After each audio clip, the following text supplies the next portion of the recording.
Thank you all for calling in to learn more about how urban and community forests can be used to help make communities more resilient to climate change.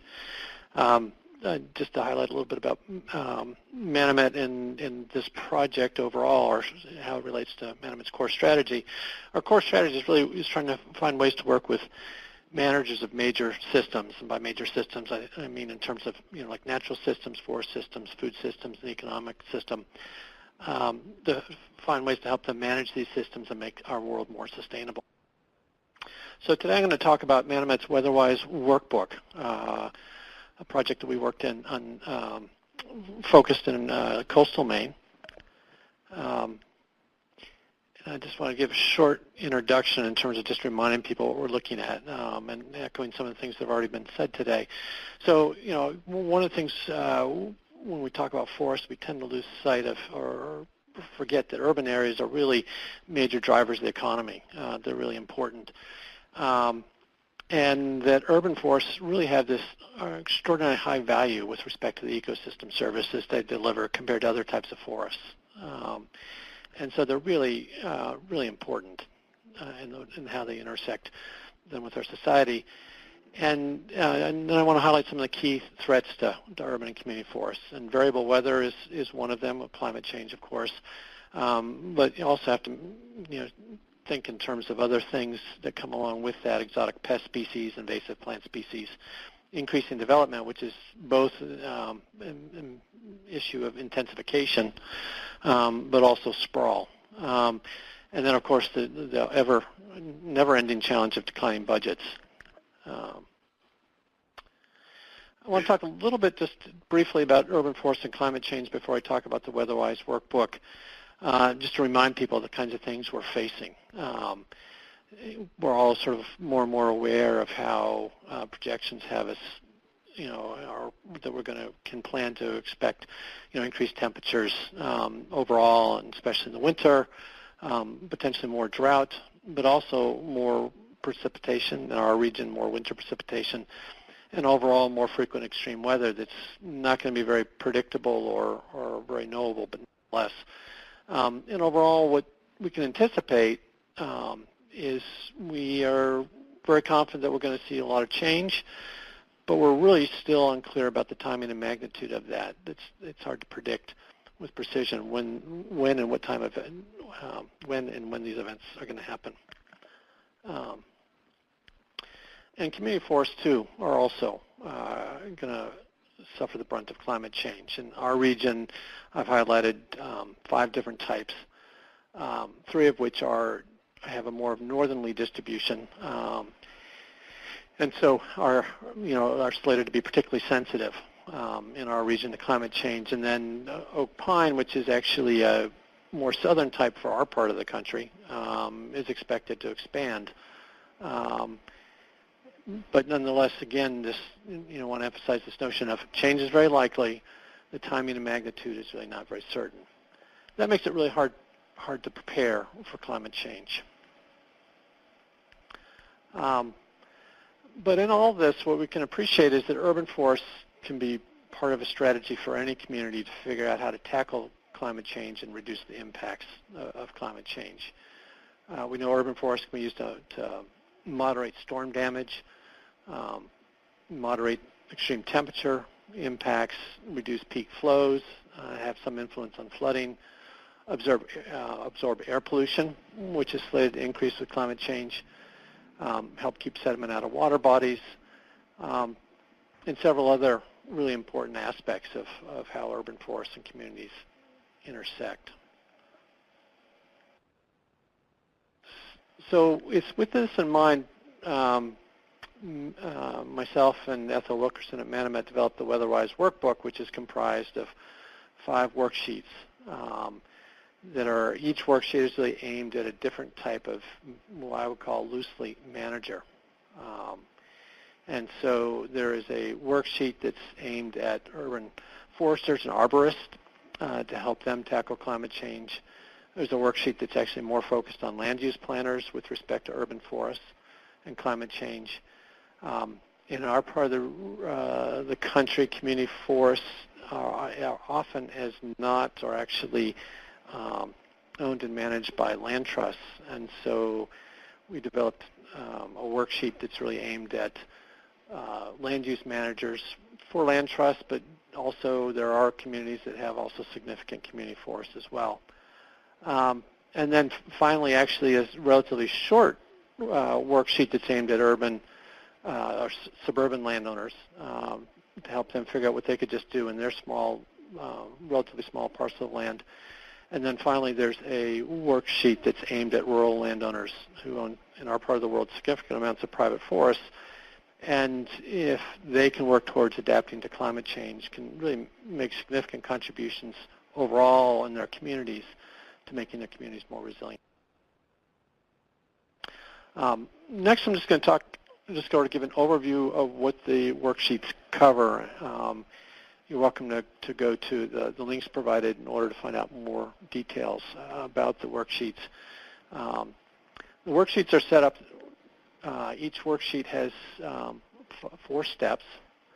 The first step is focused on the aspect of preparing for change. The second is planning for change. The third is then applying strategies and BMPs. And then the fourth is having some kind of effort to track, monitor, and adjust these activities. So each of the worksheets tackles this notion of preparing for change, and we really encourage people not to get overwhelmed by this piece. There's so much out there about climate change, just about the projections, not to mention all the science that's out there about things you can do. And I can't say that you can know too much, but you can spend too much time trying to understand what's going on. And it's really is something that's sort of a long-term educational process. It's not something that I would encourage somebody to say, well, I'll just spend 2 weeks and figure this all out. It really takes a lot of thought, and part of it is understanding as much about the ecology of your urban and community forests as it is to understand all the material that's coming out with respect to climate change projections and the science of climate change. And even for land trusts, I mean, even just in my mind, being aware of what's in the popular press can go a long way towards helping people begin to just grasp of what is climate change, how might it affect my part of the world. I would highlight that obviously that the U.S. Forest Service has a huge amount of material on the subject, and it's pretty easy using Google to find those materials. A lot of times more locally relevant information that's more specific can be found through local state agencies, either forest agencies at the state level or wildlife or other natural resource agencies. The second step is planning for change. And plans, I love to hate plans and planning. Because we all know that when you can spend a lot of time on a plan and then 2 weeks later something happens and it is impossible to implement the plan. And I think probably everybody's had this experience of spending a lot of time on the plan and then never getting to the change piece. I think of planning as just sort of organizing your thinking and getting clarity, and not like the first step, you can spend a lot of time on this and not actually get to what's important to you. But the most important thing I think people neglect is understanding what their goals and objectives are, because that's going to drive everything. Everything else you think and do about climate change will be driven by your goals and objectives for your urban and community forests. So that's actually one piece. I almost would say you almost can't spend too much time on that part. But the first step in planning is just getting some basic background information for the region or area or community or part of town that you're in, and understanding something about what's going on already in terms of protection and management activities, and figuring out if those activities might be sensitive or affected by climate change, and also just basic information describing the area, the community, the neighborhood, or the particular forest or the stands in the forest that are of interest. And this can get very sophisticated, and again, it doesn't have to be that complicated. Hand-drawn maps for some communities is all you need to do. Maps that sort of give you some sense of what neighborhoods are different, how they may be different in their vulnerability with respect to tree cover or the tree species. And I also want to highlight the planning tools that are available in iTree Suite. I'm going to mention 4 of these briefly. Canopy, Design, Eco, and View. And each of these can help provide information in the planning stages. Some of them can also be used to help identify some of the future threats, such as Eco, if you have tree inventory data. And there's ways you can play around with different scenarios with some of these programs in order to have some idea of what happens if a particular threat comes to town, as it were. The third step is then applying key strategies and BMPs, and I'm not going to go through exhaustively, but what we did was we basically looked through a lens of sort of a cross-cut of how people at large think about forests, and then the lens of ecosystem services to try and create a complete set of best management practices and strategies. And so some of these items, these topics are highlighted here in terms of forest health and productivity, wildlife habitat, carbon storage, water quality, human safety and health, and recreation. And within the worksheets then, there are then more specific strategies and BMPs of options of how to tackle these issues. Now, this part is what I recommend to people is just to be cautious about applying best management practices, because often when it's easy to take a list of BMPs and think, well, I should do all of these. If they're best management practices, I should do them all the time. And I've never seen a situation where that's the case.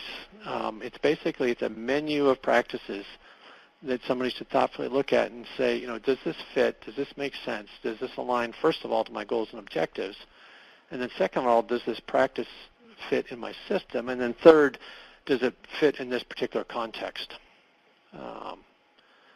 And just being thoughtful about that. And with that in mind, though we have a relatively long list of BMPs, for a particular private landowner or land trust parcel or a particular community, you wouldn't apply many of these BMPs simultaneously. And then finally, we encourage people to take step 4, which is monitoring and adjusting. And monitoring is tough. It's hard. Nobody has resources for it, and it can be expensive if you go too far with it. And so we really encourage people to think about simple and effective ways to monitor forest health. It's better to monitor a few good items on a limited basis than to go all in and then have a lot of data and a lot of information, but have no way to manage it or to use it in making decisions. But we think it is important to do some kind of monitoring so that you can figure out, are you actually achieving your goals and objectives? And are you responding to existing and emerging threats in a timely fashion?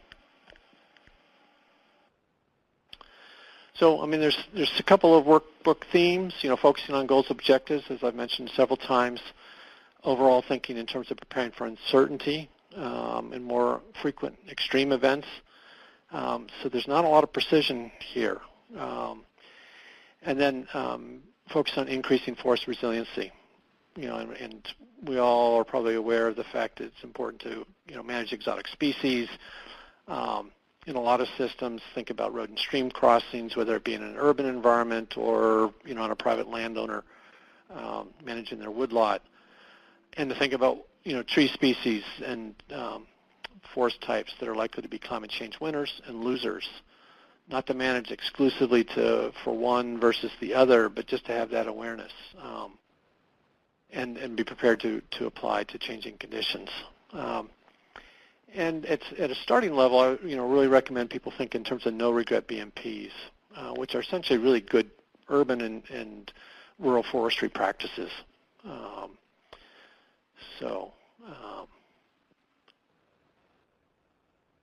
So in summary, just to remind people what we've covered in this short presentation, the urban forests are really key assets. They're going to be important parts of our economy. They provide key ecosystem services.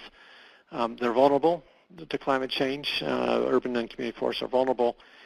And you can use the WeatherWise workbook as a way to find ways for local communities to come to grips with climate change and use urban forests to increase their resiliency in a changing world. You can see on this slide my email address. If you have questions after the presentation, feel free to contact me. And then there's a link to a web page that hosts the WeatherWise workbook and worksheets and other materials related to the project. And just to acknowledge the contributions of many people to this project and the support from the National Urban and Community Forestry Advisory Council in this effort. Thank you very much.